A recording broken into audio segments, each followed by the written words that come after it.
現在讓我介紹一下今日嘅比賽。今日嘅比賽辯題就係區議會應全面取消委任議席。正方係寶覺中學，反方係港九街坊婦女會孫方中書院。好啦，咁雙方嘅辯論員呢都已經試咪完畢啦。我而家宣布比賽正式開始。先請正方嘅主辯發言啦。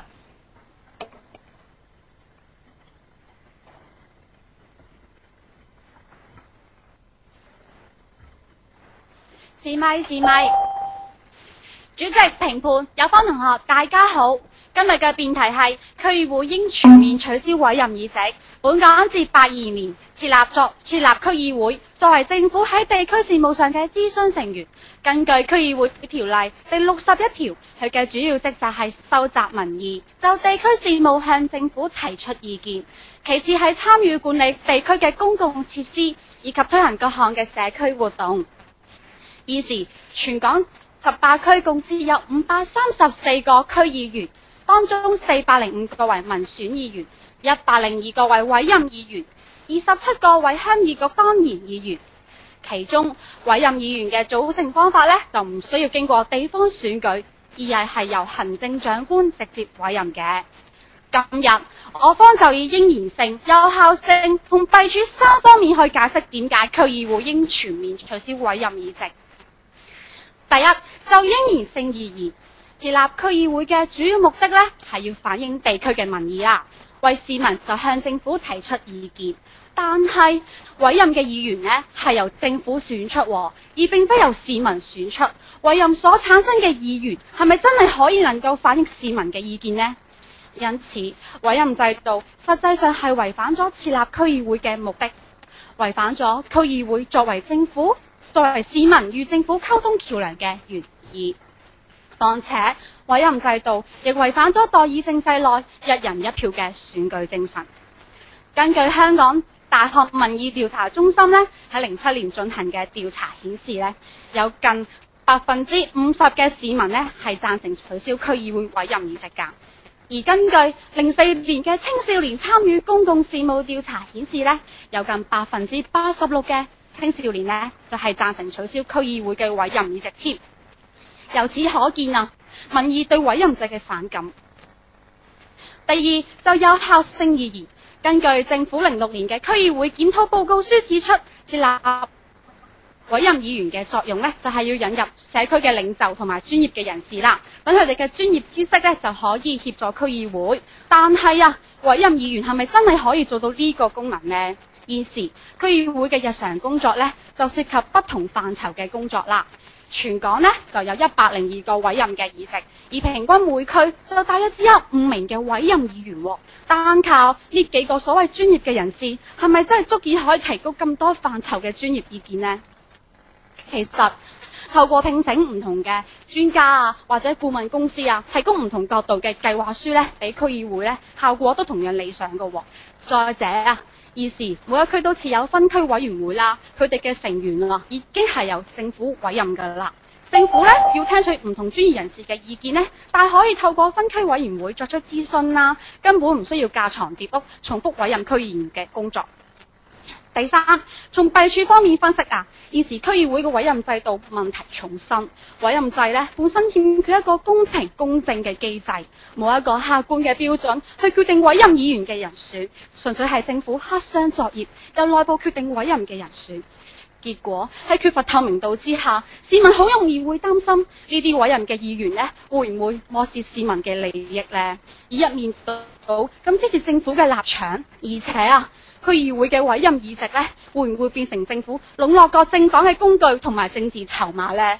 變相你支持政府就有多啲嘅議席，你唔支持政府咁就冇議席，結果就只會造成社會上嘅唔公平同埋唔穩定咯。總括上述3方面嘅分析，今日嘅辯題區議會應全面取消委任議席係絕對成立㗎。多謝各位。唔該晒。正方主辯所用嘅時間係4分02秒，現在有請反方主辯發言。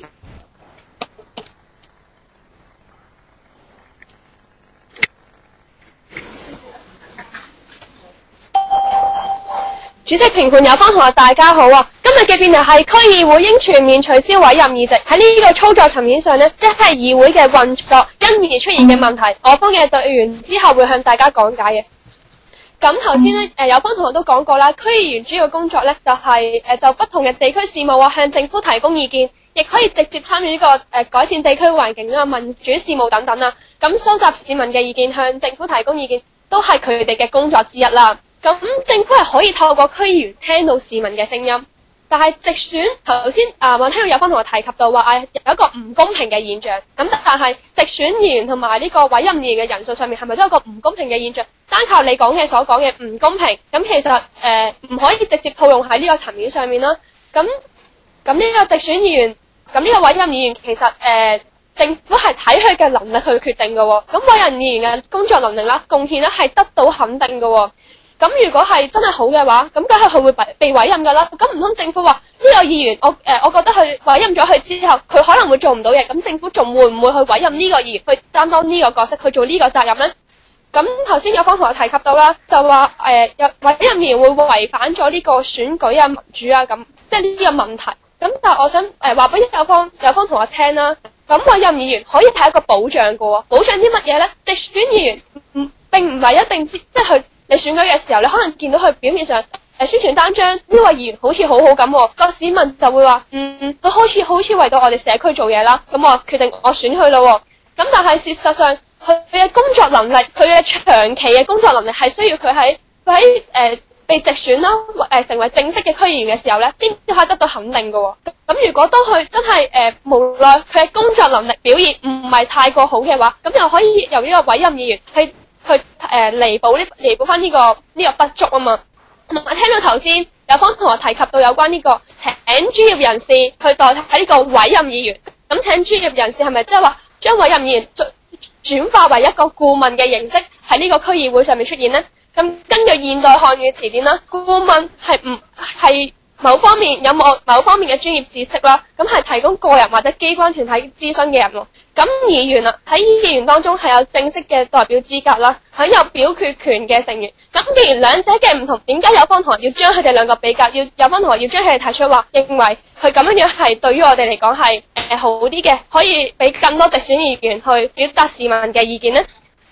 另外，直選議員有一個好重要嘅問題就係空降啊！一個唔屬於嗰個地區嘅人候選人話要去嗰區選議員，咁其實未必係出自佢哋真心去服務嘅喎，可能係因為佢哋黨啦，就話我哋希望我哋嘅黨遍佈好多全港唔同嘅地方，成為呢個區議員。咁可能因為黨嘅原因，佢先會走去做呢個區議員，並唔係佢真心想服務係市民。又或者就算佢做到嘢，我哋假設呢位直選議員佢當選真係做到嘢啦。但係佢可唔可以同市民溝通到呢？佢本身係唔屬於嗰區嘅喎。既然唔屬於嗰區嘅話，咁對市民嘅了解係從何保證呢？有方同學根本就又或者有方同學可以擔保到啦，佢可以同佢個區嘅市民可以有好好嘅溝通。因為區議員嘅另外一個職責就係當值嘅時間，俾呢個市民啦，去同佢溝通啊，提供意見啊咁樣。所以區議員亦都需要有一個人際網絡係十分之廣闊啦。所以先至可以令到佢喺呢個工作能力上比較有保證啦，比較能夠保障到市民係得到佢哋所需嘅，可以得到佢哋所想要嘅。基於以上種種嘅原因啦，我方認為今日嘅辯題係絕對不成立㗎。多謝。反方主辯所用嘅時間係3分52秒。現在有請正方第一副辯發言。